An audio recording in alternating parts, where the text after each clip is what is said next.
Good morning, staff. So grateful for all of you. It's been a while since I've done an encouraging video, and I really believe that God has put this on my heart. This morning, I was reading, I know shocking, John Eldredge. I quote him a lot, his book on walking with God. And he was talking about agreements.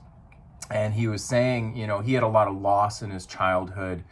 And so he said he made an agreement about love that anyone that loves him will eventually leave him. He had a lot of abandonment as a child. And God had to break that for him to find healing. Now, he's not using the psychological terms, but refuting the cognitive distortion. But I think that's what he means, is that we have cognitive distortions about love. We have cognitive distortions about relationship. We have cognitive distortions about our childhood, and we still have them, as well as our clients. And until those are starting to heal and grow, we're less effective as therapists, but we're also having less peace. This morning as I was reading that, and I was reading The Problem with Pain by C.S. Lewis yesterday, the Lord put on my heart that, I had a cognitive distortion that love gives up. Until my 30s and until I actually just rebuked my mother, which again, she did the best she could with what she had. But, and we're also sarcastic as a family. She would joke, she goes, yeah, I just gave up on you. You were too much work.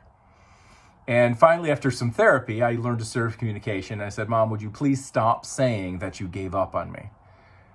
But that was still the message through my childhood. It was my message that she actually continued to share into my 30s until I rebuked her and told her to stop saying that. But I have an agreement. I have a cognitive distortion that love gives up, and that ultimately everyone would eventually give up on me. And God brought that to my heart because I prayed.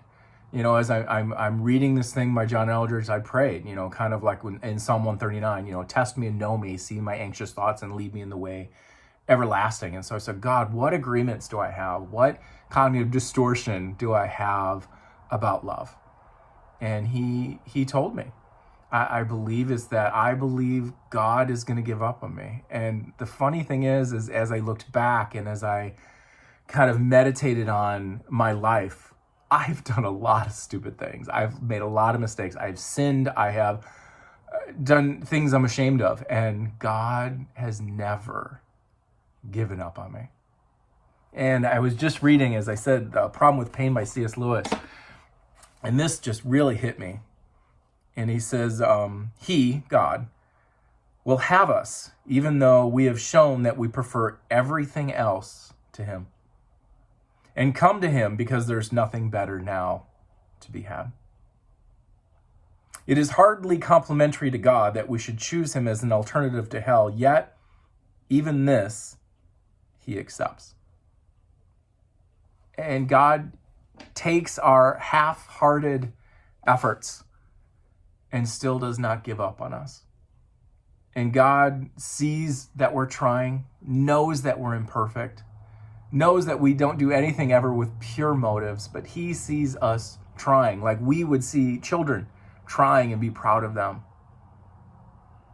And so God just hit me today. I was listening to a song by For King and Country called Inside Out. I'm going to put the link in this email. I would encourage you to listen to it.